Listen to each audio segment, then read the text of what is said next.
Good morning everyone. दोस्तों, आज है मार्च 21 2023 और हम लोग करने वाले हैं द हिंदू न्यूज़पेपर के एनालिसिस। मेरा नाम है सितेंद्र चौधरी और आज फिर से हम लोग बहुत सारे टॉपिक लेके आए हैं। आज की जो एनालिसिस है बहुत अलग होने वाली है, क्योंकि मोस्टली जो टॉपिक आपको नज़र आएंगे बहुत इंटरेस्टिंग नज़र आएंगे और थोड़े नए टाइप के नज़र आएंगे।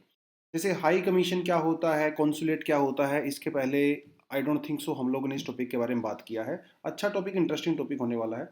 उसके अलावा क्लाइमेट चेंज और आईपीसीसी के बारे में बात करेंगे। आईपीसीसी वगैरह के बारे में हम लोग पहले बहुत बात कर चुके हैं, क्लाइमेट चेंज के बारे में भी कर चुके हैं। कुछ नया इसमें खास नज़र नहीं आएगा, बट मैंने आपको कुछ क्लाइमेट चेंज के ऐसे इम्पैक्ट बताए हैं यहाँ पे जो आपने शायद पहले बहुत कम सुने होंगे। सीपीएफ के बारे में बात करेंगे, कैट के बारे में बात करेंगे। ये जो टॉपिक है फ्री मार्केट वाला, जो कि आज टेक्स्ट सेक्शन आया हुआ है, ये भी काफ़ी इंटरेस्टिंग है। इसको पढ़ने में मुझे खुद बहुत मज़ा आया और आपको पढ़ने में मज़ा आएगा। इसमें हम लोग देखेंगे जो कैपिटलिज्म है या जो फ्री मार्केट है वो कैसे काम करती है, उसकी कुछ थ्योरीज के बारे में जानेंगे। आपकी इकोनॉमी वाले आपकी जो अंडरस्टैंडिंग है उसको थोड़ा बेटर कर सकता है। ये जो टॉपिक है रिपीटेड ही है। फॉरेन लॉयर्स को इंडिया में अलाउ कर दिया गया है, उसके बारे में थोड़ा सा जानेंगे। उसके अलावा जो आज का एडिटोरियल है, ये already editorial of the month declare हो चुका है, ठीक है। क्योंकि इतना जबरदस्त एडिटोरियल दिया गया है, आज इन्होंने बताया है कि एचडीआई क्या होता है, कैसे काम करता है, कौन रिलीज करता है। इंडिया के केस में एचडीआई कैसे कैलकुलेट किया जाता है, कौन कौन से फैक्टर्स होते हैं, कौन कौन से स्टेट्स ने अच्छा परफॉर्म किया है, क्यों किया है, कौन से स्टेट्स ने खराब परफॉर्म किया है तो क्यों किया है, और क्या उसका हम लोग सोल्यूशन निकाल सकते हैं। बहुत मजा आया इसको करने में, आपको भी अच्छा लगेगा। इसको हम लोग थोड़ा सा डिटेल में जानेंगे। चलिए तो बढ़ते हैं टॉपिक पे सीधा। पहला जो टॉपिक अपना यहाँ पे आता है, देखिए लिखा हुआ है consulate vandalised in San Francisco, India lodges protest with the US. Lodge मतलब अपना बयान दर्ज कराना, अपना प्रोटेस्ट करवाना, बेसिकली उसके बारे में बात कर रहा है। वैंडलाइज मतलब तोड़ फोड़ करना, ठीक है। India seeks increased security for the high commission in India. अब दो यहाँ पे कीवर्ड है। पहला कीवर्ड आपको नजर आ रहा है वो है कॉन्सुलेट, ठीक है, जो कि सैन फ्रांसिस्को के अंदर है।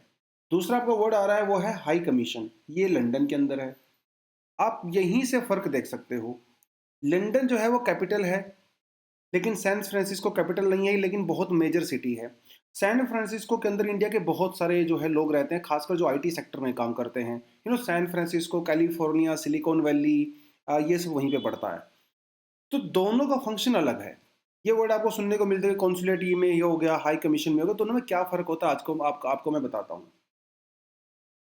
यहाँ पे एक वर्ड होता है एम्बेसडर, एक वर्ड होता है हाई कमिश्नर, एक होता है कॉन्सुलेट। सब में एक्चुअली थोड़ा थोड़ा सा फ़र्क होता है। फ़र्क ये होता है कि जो हमारी कंट्री की एम्बेसी होती है, देखिए एक तो जैसे इंडिया है भाई, एक तो इंडिया की एम्बेसी है, ठीक है। इंडिया की एम्बेसी में इंडिया के सबसे जो बड़े ऑफिसर्स होते हैं वो जाके बैठते हैं, जो इंडिया को रिप्रेजेंट करते हैं इंटरनेशनल फोरम के अंदर। या फिर जैसे लंदन में हमारी एम्बेसी है, वहाँ पे हमारे एम्बेसडर होंगे, हाई कमिश्नर होंगे। जब भी दोनों कंट्रीज के बीच में कोई बायलैटरल टॉक होती है तो वो उनके थ्रू होती है। ये तो काम होता है बेसिकली एम्बेसी में, जो कि मोस्ट ऑफ द केसेस में किसी भी कंट्री की कैपिटल में होती है, ठीक है जी। अब जैसे हमारी एम्बेसी अमेरिका में बात करें तो वो वॉशिंगटन में है, ठीक है।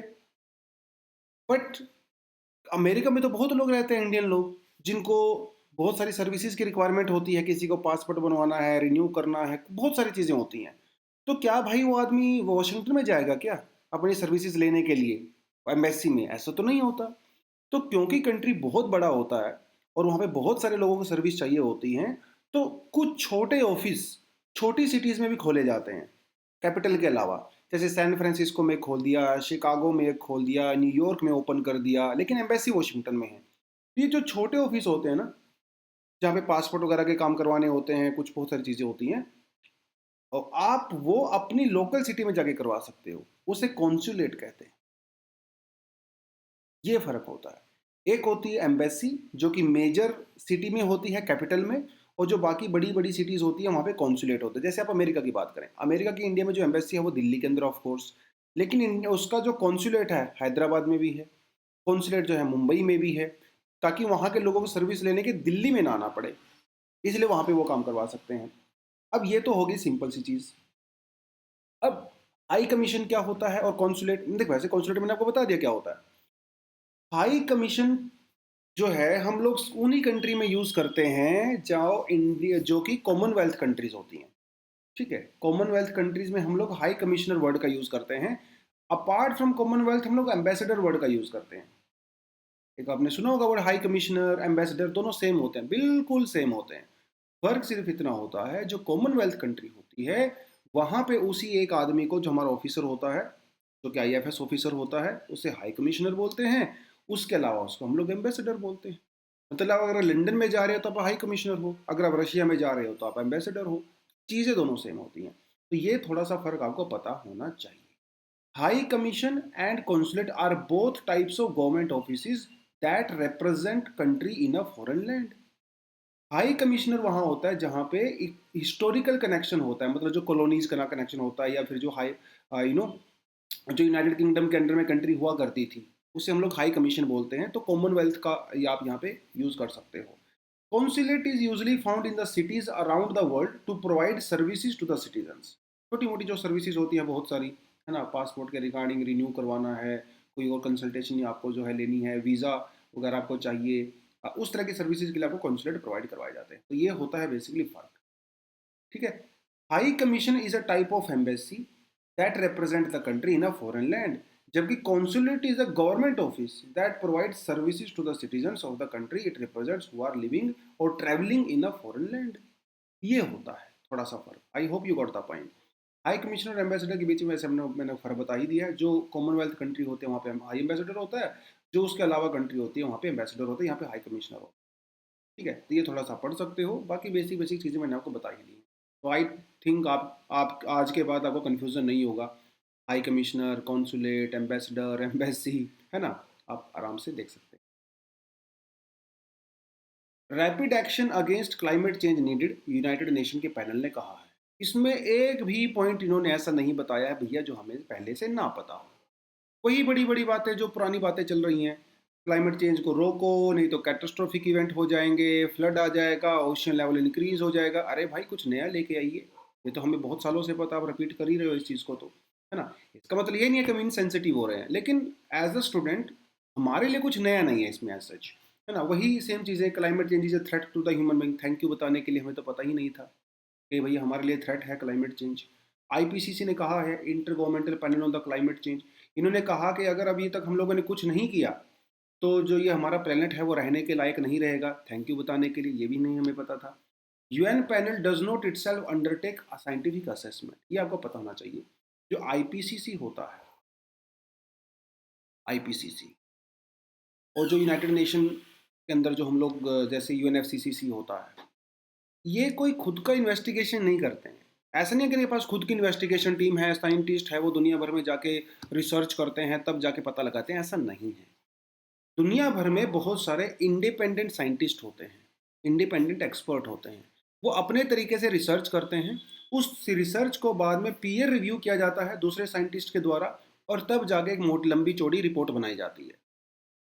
इस तरह से काम किया जाता है। ये जो हमारा जब यूएनएफसीसी होता है, मतलब आप जब हमारा कॉन्फ्रेंस ऑफ पार्टी होती है, कोप होता है, उसके अंदर आईपीसीसी एक साइंटिफिक एविडेंस प्रोवाइड करवाता है।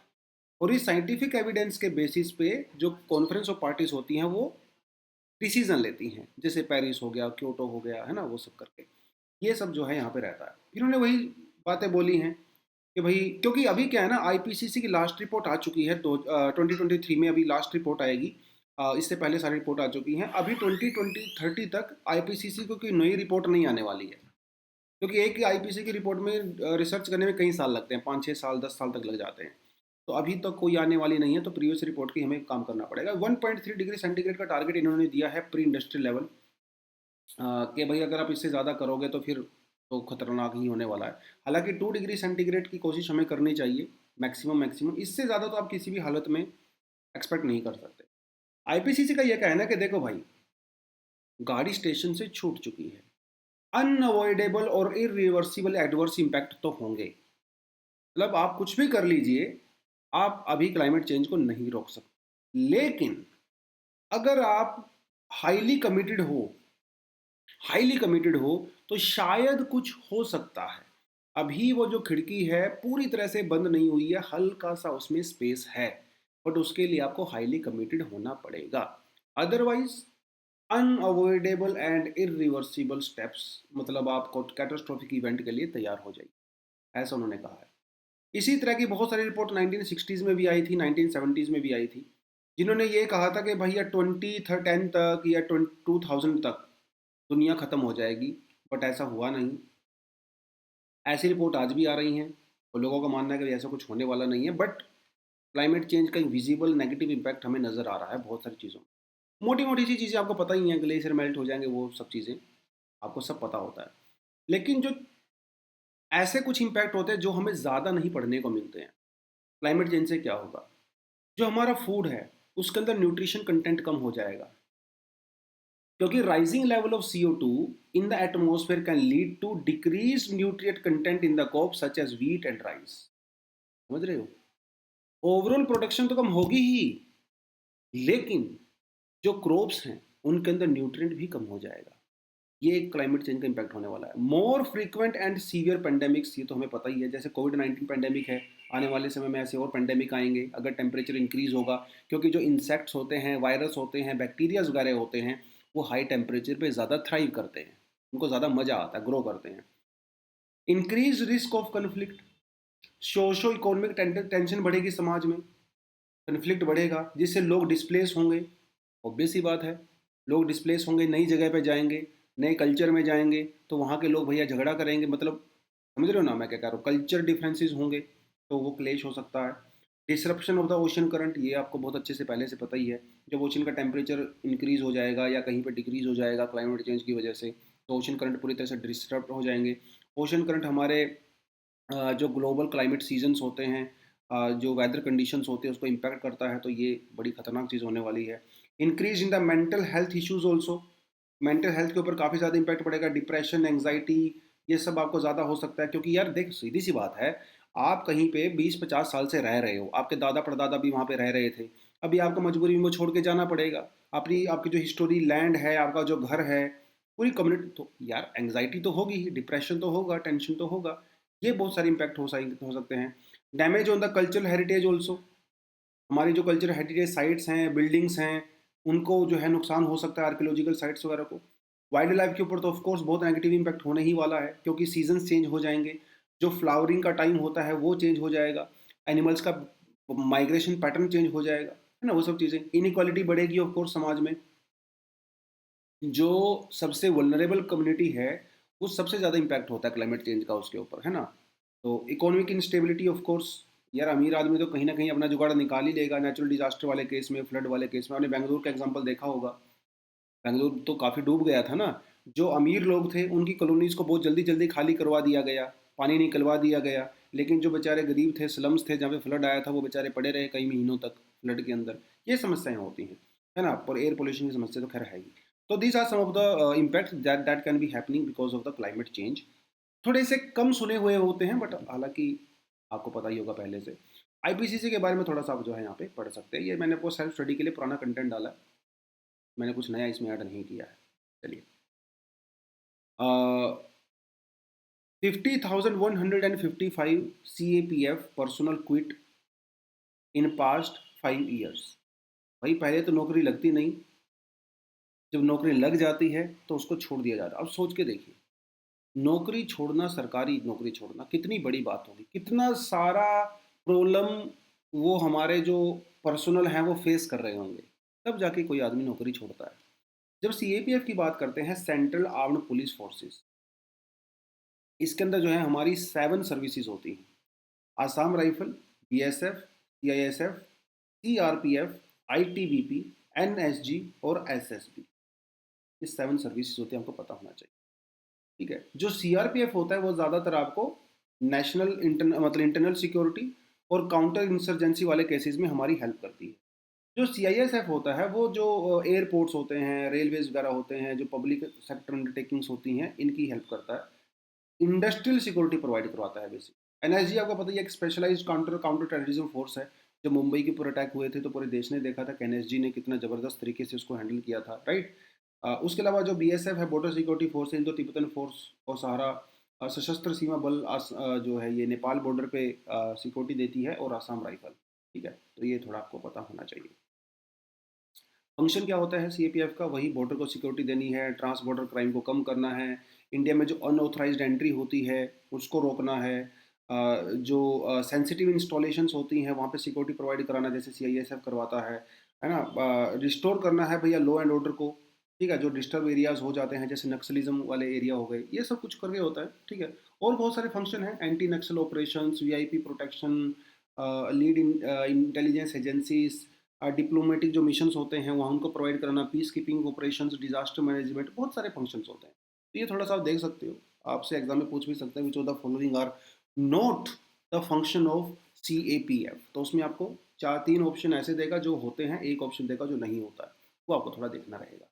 चलिए, current account deficit to narrow bolster rupee against global risk. Finance minister ने कहा है कि भैया चिंता मत करो, धीरे धीरे करंट अकाउंट डेफिसिट अपना भी कम हो जाएगा, चिंता करने की जरूरत नहीं है। तो ऐसे तो ये फालतू का टॉपिक है, आपको मैं ज़्यादा रिकमेंड इसमें नहीं करूंगा। एक टर्म यहाँ पे यूज़ की गई है ग्लोस वैल्यू एडिशन। अभी आपको मैं ऐसा चीज़ में बहुत ज़्यादा एक्सप्लेन नहीं कर सकता हूँ, क्योंकि ये जो आपके स्टैटिक पोर्शन का पार्ट होता है, आई होप आप इकोनॉमी की क्लासेस वगैरह कर रहे होंगे तो वहाँ से आपको इसका आइडिया लग जाएगा। एक हमारे यहाँ पे टर्म टर्म होती है ग्रोस वैल्यू एडिड, ठीक है, GVA इसको बोला जाता है। और एक हमारे पास, जब हम लोग ग्रोस वैल्यू एडिशन की बात करते हैं, जब हम लोग वैट की बात क्या करते हैं, वैल्यू एडिशन, ये थोड़ा थोड़ा उसी तरह का होता है। मतलब आप ये समझ लीजिए कि अलग अलग इंडस्ट्रीज में हम लोग रॉ मटेरियल लेते हैं और उस रॉ मटेरियल से एक मैन्युफैक्चरिंग करके एक प्रोडक्ट बनाते हैं। तो उस पर जो भी खर्चा वगैरह आता है, यानी कि रॉ मटेरियल आपने लिया, उसको आप फैक्ट्री में लेके गए और उससे आपने फिनिश प्रोडक्ट बनाया। अब इस बीच में आप जितनी भी वैल्यू ऐड करते हो उस रॉ मटेरियल में, उसके अंदर आपने लेबर इंक्लूड किया, मशीन इंक्लूड की, टेक्नोलॉजी इंक्लूड की, उससे हम लोग एक प्रोडक्ट बनाते हैं। इसको हम लोग GVA कहते हैं। तो हमारी कंट्री के अंदर जितने भी सेक्टर्स हैं, सभी सेक्टर्स में ये काउंट किया जाता है हम लोगों ने कितना वैल्यू ऐड किया, और वो हमारा GVA होता है, ठीक है। तो GDP से थोड़ा अलग होता है GVA, थोड़ा सा आप इसको देखें, GDP GVA में क्या डिफरेंस बड़ा होता है। करंट अकाउंट डेफिसिट क्या होता है ये आपको बहुत अच्छे से पता है पहले से ही, मैंने कोई नया इसमें कुछ ऐड रिसर्च किया नहीं है। करंट अकाउंट डेफिसिट का मतलब दोस्तों ये होता है कि जब, देखिए पहली बात तो समझ लीजिए, डेफिसिट वर्ड आप पे फोकस करिए। डेफिसिट का मतलब ये है कि माइनस है, कुछ कम है। जब हम लोग इंपोर्ट बहुत ज़्यादा करते हैं एज कंपेयर टू एक्सपोर्ट, तो उसे कहते हैं करंट अकाउंट। हम लोग बहुत सारा बिजनेस करते हैं विदेशों के साथ, है ना, सर्विसेज भी एक्सपोर्ट करते हैं, इंपोर्ट करते हैं, गुड्स भी एक्सपोर्ट इंपोर्ट करते हैं, मंथली बेसिस पे, डेली बेसिस पे, वीकली बेसिस पे। तो उसके बीच का जो डिफरेंस होता है वो हम लोग बोलते हैं current account deficit. The current account deficit occur when a country is spending more money on imported goods, services and investment from other countries than it is earning from the own export of the goods.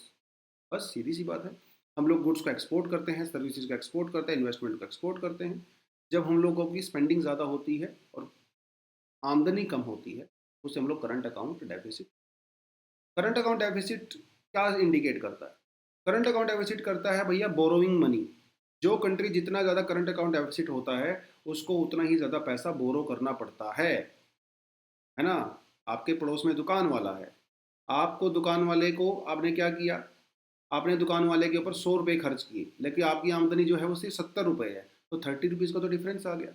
ये आप कैसे full करोगे? अब दुकान वाला तो पैसा मांगेगा ना भाई, ये आपको पैसा अपने फ्रेंड्स वगैरह से बोरो करना पड़ेगा। ऐसे ही सरकारें भी करती हैं, जब करंट अकाउंट डेफिसिट होता है तो बहुत सारा पैसा मार्केट से बोरो किया जाता है। तो ये दिखाता है भाई कोई कंट्री कितना बोरो करती है, ठीक है। शॉर्ट टर्म में कोई ज़्यादा डिफरेंस इम्पैक्ट इसका नहीं होता, लेकिन लॉन्ग टर्म में काफ़ी ज़्यादा इम्पैक्ट होता है। अब boost to the zoonosis theory, ये कोई हमारे लिए इम्पोर्टेंट नहीं है, वही फालतू का न्यूज़ है कि भैया वायरस कहाँ से ओरिजिनेट हुआ, क्या ये लैब से लीक हुआ, या फिर ये जो वुहान में जो मार्केट थी वहाँ से आया है। अब फिर से फालतू की रिसर्च लोगों ने करना शुरू कर दिया है, ठीक है। अब कुछ लोग कहना है कि नहीं, अभी मैक्सिमम जो एक्सपर्ट उनका यही कहना है कि ये एनिमल से ही आया है, ये लैब से लीक नहीं हुआ है, लेकिन इन्वेस्टिगेशन अभी चालू है, तो आपको खास पढ़ने की जरूरत नहीं है, छोड़ दीजिए हो। Are foreign law firms now allowed in India? Yes, ये टॉपिक हम लोगों ने कल किया था। अभी फॉरेन जो फर्म्स हैं उनको इंडिया में अलाउ कर दिया गया है, ठीक है। ये शायद थोड़ा फ्रीज हो गया, मैं दोबारा से शेयर कर देता हूँ।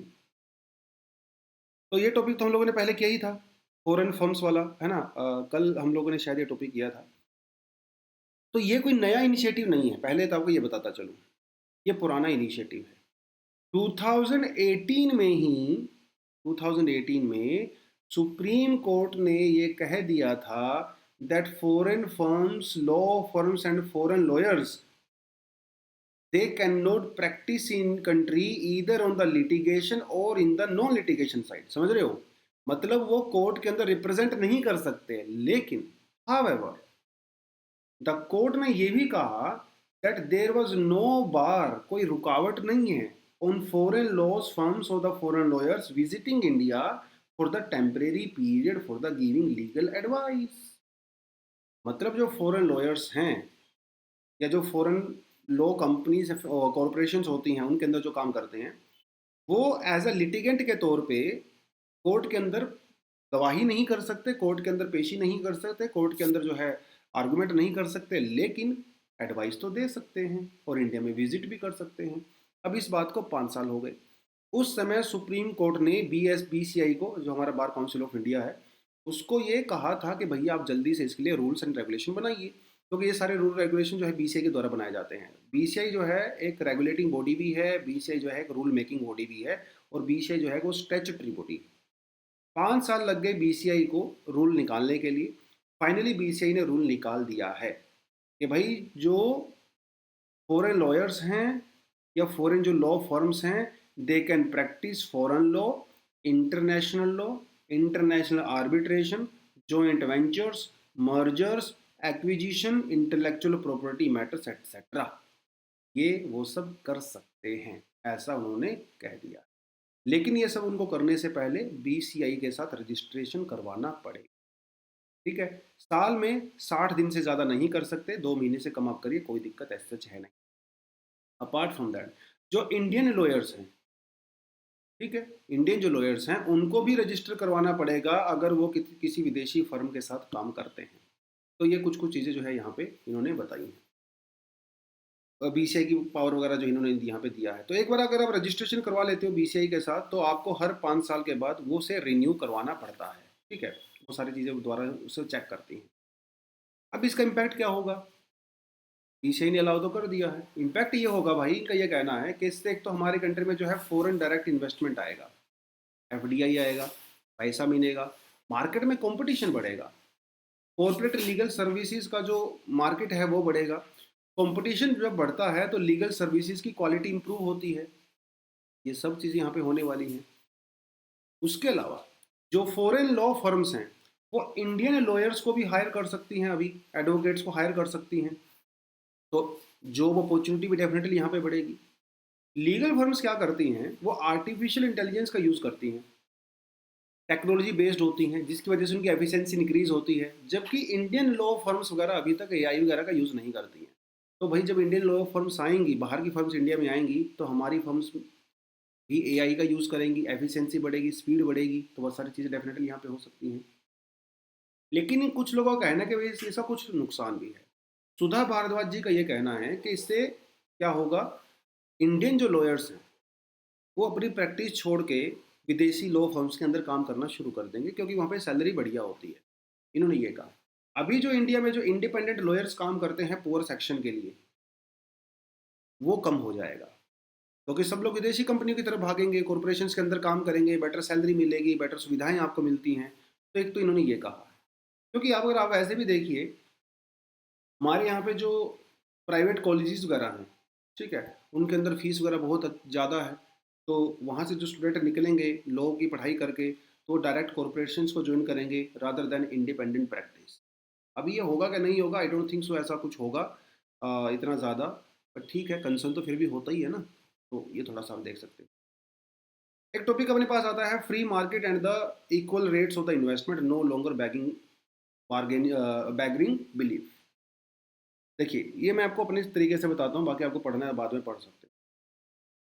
जब हम लोग कैपिटलिज्म की बात करते हैं, ठीक है, जब हम लोग कैपिटलिज्म की बात करते हैं, तो कैपिटलिज्म ये कहा जाता है, कैपिटलिज्म की सपोर्ट में एक आर्गुमेंट ये दिया जाता है कि कैपिटलिज्म में जो रेट ऑफ इन्वेस्टमेंट है और जो रिटर्न ऑफ इन्वेस्टमेंट है, वो एक टाइम के बाद इक्वल हो जाता है।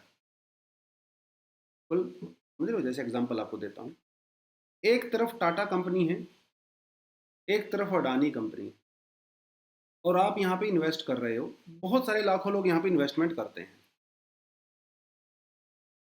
कैपिटलिज्म का ये कहना है, फ्री मार्केट का ये कहना है कि भाई एक टाइम के बाद आपको जो रिटर्न मिलता है वो टाटा से और अडानी से बराबर बराबर मिलता है।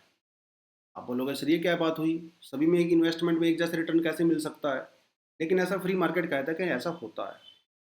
रिटर्न में बहुत डिफरेंस नहीं होता। कैसे? अगर टाटा आपको बेटर रिटर्न देती है इन्वेस्टमेंट के ऊपर और अडानी आपको कम रिटर्न देता है, तो क्या होगा? सारे लोग टाटा में इन्वेस्ट करने लगेंगे। यस, क्योंकि टाटा जब आपको ज़्यादा बेनिफिट दे रही है। जब इतने सारे लोग टाटा में इन्वेस्ट करने लगेंगे तो रेट ऑफ रिटर्न जो है अपने आप रिड्यूस हो जाएगा। जब रेट ऑफ रिटर्न रिड्यूस हो जाता है तो लोग फिर से अडानी में इन्वेस्ट करने लगते हैं। तो एक टाइम ऐसा आता है जब टाटा और अडानी दोनों आपको इक्वल रिटर्न देते हैं। ये कहना है कैपिटलिज्म का। समझ रहे हो? इन्होंने एक एक्सपेरिमेंट किया बड़ा जबरदस्त। इन्होंने अमेरिका में जो बैगर्स होते हैं, बैगर्स, उनके ऊपर एक्सपेरिमेंट किया। बैगर्स तो आप समझते हैं ना, जो भिखारी होते हैं। कुछ रेलवे स्टेशन का इन्होंने जो है एक्सपेरिमेंट किया। कुछ रेलवे स्टेशन ऐसे हैं जहाँ पे ज़्यादा लोग आते हैं, कुछ रेलवे स्टेशन ऐसे होते हैं जहाँ पे थोड़ी भीड़ कम होती है। ठीक है? तो ऑब्वियस सी बात है, जहाँ पे ज़्यादा लोग आते हैं रेलवे स्टेशन पे, वहाँ पे बैगर्स अगर जाएंगे तो उनको ज़्यादा बेनिफिट मिलेगा, ज़्यादा रिटर्न मिलेगा। ऑब्वियस सी बात है। तो ये स्टडी किया गया कि क्या ऐसा होता है सच में, और उन्होंने ये पाया कि एक्चुअली ऐसा होता है।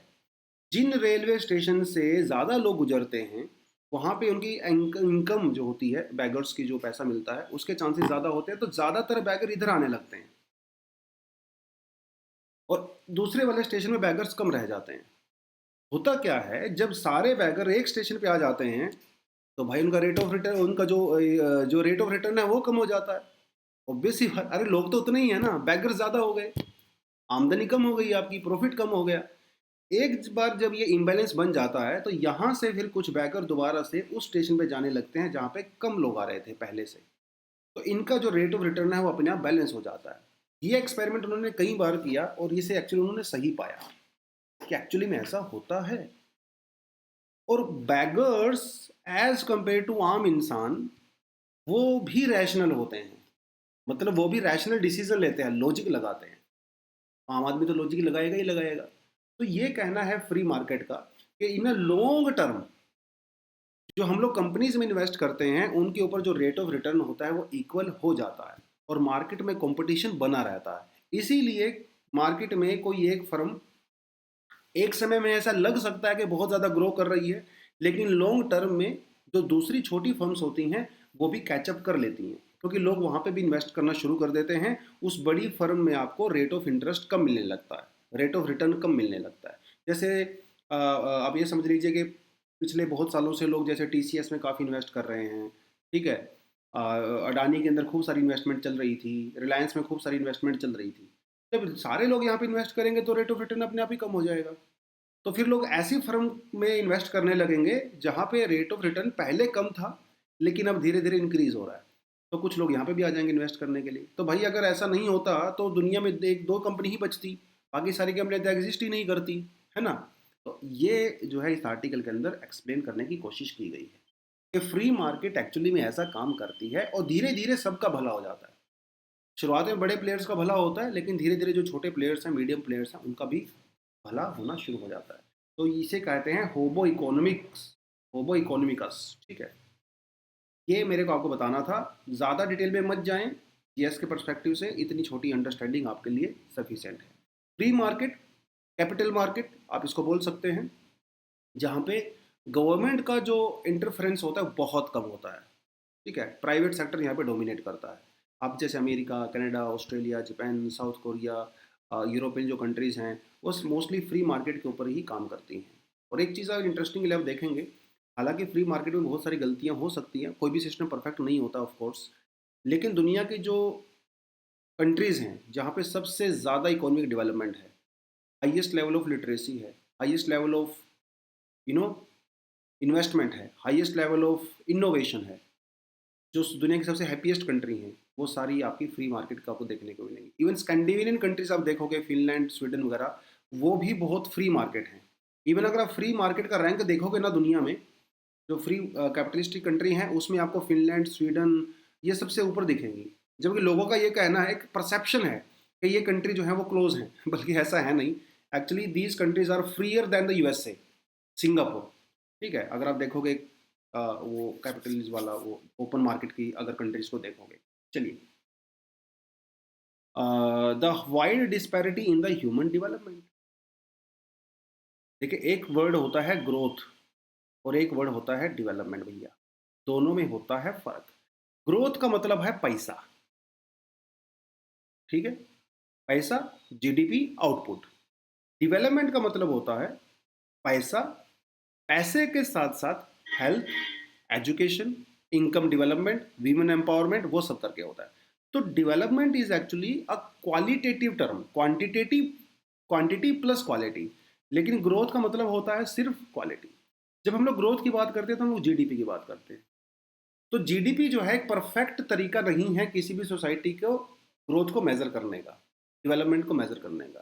तो इस चक्कर में हम लोगों ने एक नया इंडेक्स निकाला जीडीपी के ऑल्टरनेटिव में, जिसे कहा गया H D R, human development report निकाली। और उसके अंदर हम लोग निकालते हैं H D I, human development index, जो कि जीडीपी से एक स्टेप आगे है।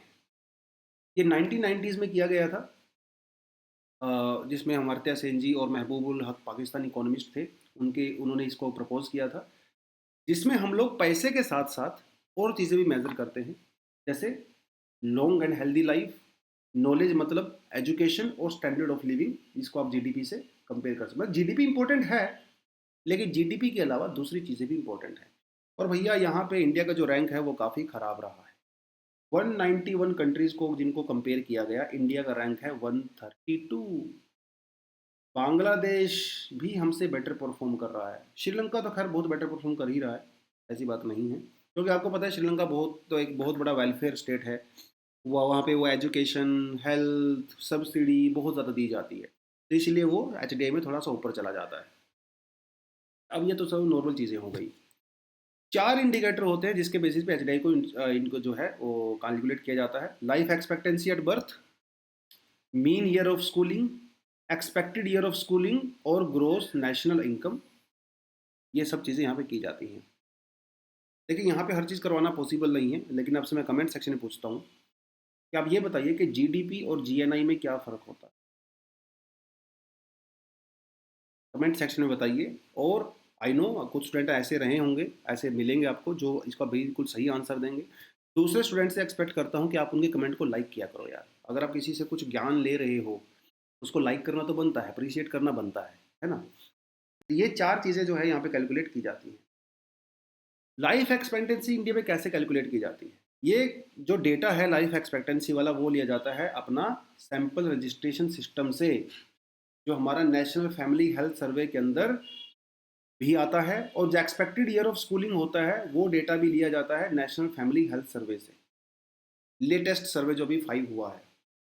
जो ग्रोस नेशनल इनकम का जो हमारा नेशनल डेटा है, वो हमारे पास ऐसा सच अवेलेबल नहीं है।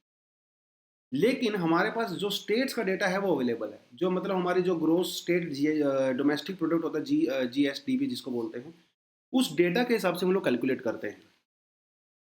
और उसके हिसाब से कैलकुलेट किया जाता है कि जो पॉपुलेशन प्रोजेक्शन है वो कैसा रहेगा, मतलब पॉपुलेशन कैसे इंक्रीज होगी, डिक्रीज होगी, किसी कंट्री की किसी स्टेट की जीडीपी कितनी है, उसकी पॉपुलेशन कितनी है, उसके हिसाब से फिर हम लोग क्या निकालते हैं, जीएनआई निकालते हैं हर स्टेट का। तो जो कि पॉपुलेशन कहाँ से मिलती है आपको, रजिस्ट्रेशन जनरल ऑफ इंडिया के ऑफिस से। तो बात यह है कि ये कैलकुलेट कर हम लोग क्या कर निकाल रहे हैं, डेटा निकाल रहे हैं। लाइफ एक्सपेक्टेंसी का डेटा आपने निकाला, मीन ईयर ऑफ स्कूलिंग हमने नेशनल फैमिली हेल्थ सर्वे से निकाल लिया, एक्सपेक्टेड ईयर ऑफ स्कूलिंग हम लोगों ने यहाँ से निकाल लिया, जीएनआई जो है हम लोगों ने वो स्टेट की जीडीपी से निकाल लिया। ये सब कुछ कैलकुलेट करने के बाद इंडिया में अगर हम लोग स्टेट्स को कंपेयर करें, तो इंडिया में 5 स्टेट ऐसे हैं भैया जहाँ जो सबसे ज़्यादा बेस्ट परफॉर्म करते हैं। दिल्ली, गोवा, केरला, सिक्किम और चंडीगढ़। एचडीआई में हाईएस्ट लेवल होता है इनका। ये इनका लेवल इतना बढ़िया है कि आप इसको ईस्ट यूरोपियन कंट्री के साथ कंपेयर कर सकते हैं।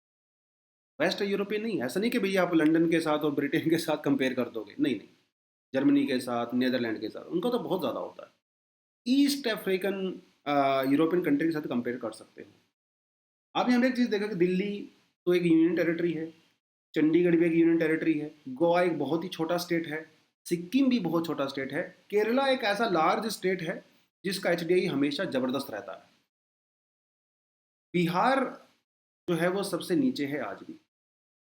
ठीक, 19 स्टेट इंडिया में ऐसे हैं जिनका जो लेवल रहा है वो रहा है एच डी आई 0.7 से लेकर 0.799, मतलब एवरेज रहा है, नेशनल एवरेज से ऊपर रहा है, अच्छा परफॉर्म करते हैं।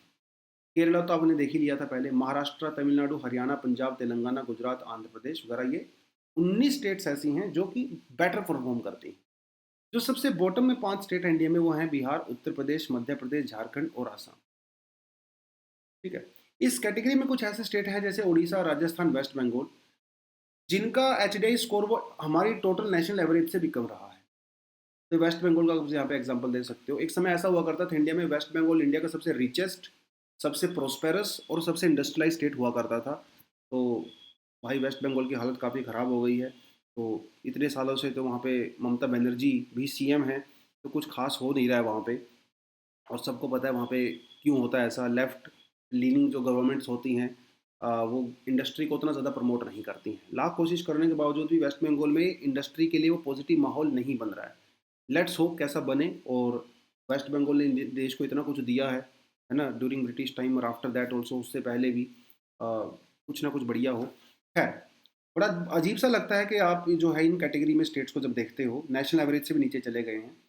और ये कैटेगरी ऐसी है भैया, आप अफ्रीकन कंट्री के साथ कंपेयर कर सकते हो, कोंगो, कीनिया, घाना, नामीबिया, समझ रहे हो। वेस्ट बंगाल की हालत कोंगो जैसी हो गई है, उड़ीसा की हालत घाना जैसी हो गई है, थोड़ा सा अच्छा नहीं लगता।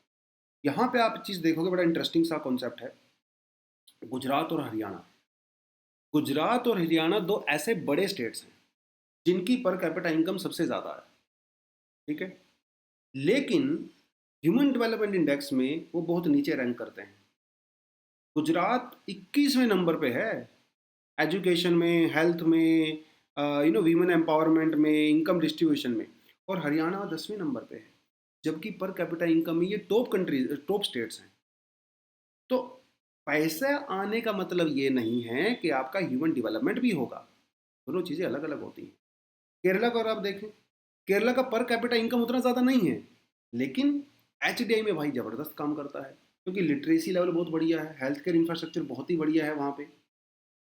आप बिहार को देख लीजिए, बिहार तो बॉटम में ही है, लोवेस्ट एच है बिहार की। क्यों? क्योंकि वहाँ पे पॉवर्टी बहुत ज़्यादा है, लिटरेसी लेवल बहुत कम है, पुअर हेल्थ इंफ्रास्ट्रक्चर है। ठीक है, तो ये इंप्रूव करने की ज़रूरत है भैया वहाँ पे। अब हमारे देश में अलग अलग स्टेट्स के अंदर इतना डिफरेंस क्यों है? उसमें का इन्होंने एक जो बहुत बढ़िया एग्जाम्पल दिया, वो कहा था भाई इकोनॉमिक जो ग्रोथ है वो अनइक्वल है। इंडिया की टॉप 10% इंडियन पॉपुलेशन 77% वेल्थ को कैरी करती है। मतलब आप ये समझ लीजिए कि टॉप 10 लोगों के हाथ में 77% लोगों के हाथ जितनी इनकम है टॉप 10% के। तो ये जो सिग्निफिकेंट डिस्पैरिटी है उसकी वजह से जो बेसिक जो सुविधाएं हैं, हेल्थ हो गया, एजुकेशन हो गया, वो एक लार्ज सेक्शन ऑफ सोसाइटी को नहीं मिल पाता। हालांकि हम लोगों ने पॉवर्टी को काफ़ी रिड्यूस किया है पिछले बहुत सालों में, और 1991 से आप स्पेशली बात करें, ठीक है, हेल्थ केयर भी इम्प्रूव हुआ है, एजुकेशन भी इम्प्रूव हुआ है, बट क्वालिटी कम हुई है, क्वालिटी। ठीक है, जैसे आप एजुकेशन की बात कर लीजिए, तो इंडिया में दुनिया के सबसे ज़्यादा ग्रेजुएट्स निकलते हैं, लेकिन एजुकेशन क्वालिटी बहुत ही घटिया है। अफ्रीकन कंट्रीज़ के साथ कंपेयर किया जाता है इंडिया की एजुकेशन क्वालिटी को, कुछ इंस्टीट्यूशंस को छोड़ के, गिने चुने, है ना, गिने चुने। इतना बड़ा देश है, 8, 10, 20 इंस्टीट्यूट ऐसे हैं जो कि अच्छा परफॉर्म करते हैं, बाकी तो बेकार ही कर रहे हैं। तो ये जो चीज़ें हैं वो थोड़ा आप देख सकते हो। तो कैसे इंप्रूव कर सकते हैं भाई, ये सारी चीज़ें हम लोग, आपको एक अप्रोच से काम नहीं चलेगा, मल्टी डिमेंशनल अप्रोच आपको अपनानी पड़ेगी। जेंडर इक्वालिटी पे फोकस कीजिए, सोशल सर्विसेज की क्वालिटी को इम्प्रूव कीजिए, एनवायरमेंटल चैलेंजेस हैं उनको थोड़ा दूर करिए, ज़्यादातर इन्वेस्ट करने की जरूरत है सोशल इंफ्रास्ट्रक्चर के अंदर, जैसे health care, education, basic house hold, access to clean water, sanitation facility, clean fuel, electricity, internet services वगैरह, वो सब प्रोवाइड करवाइए। अब आसान लगता है सुनने में, लिखने में, पढ़ने में, देखने में बड़ा अच्छा भी लगता है, लेकिन इम्प्लीमेंटेशन की जहाँ पे बात आती है तो there are lot of challenges. Priorities की बात है, सरकार की प्रायोरिटीज़ क्या हैं, स्टेट गवर्नमेंट्स की और नेशनल गवर्नमेंट्स की, उन सब चीज़ों के ऊपर डिपेंड करता है। लेकिन बात ये है कि इम्पॉसिबल तो नहीं है। जब इंडिया में 19 स्टेट्स अच्छा परफॉर्म कर सकते हैं तो बाकी स्टेट्स भी कर सकते हैं। तो सबसे बड़ी बात तो वहाँ पे जो पॉलिटिकल क्लास है ना, उसकी विल की बात है भाई, उसकी इच्छा शक्ति की बात है। बाकी भाई लोगों का पार्टिसिपेशन, पैसा, वो सब तो ऑफकोर्स साथ में काम करता ही है। तो यही था दोस्तों आज के लिए। आई होप आपको अच्छा लगा आर्टिकल। मुझे बहुत अच्छा लगा पर्सनली। आप इसको फ्यूचर के लिए डेफिनेटली सेव करें। एग्जाम में यहाँ से डेफिनेटली क्वेश्चन। तो आज के लिए इतना ही है। Thank you very much. All the best. जय हिंद।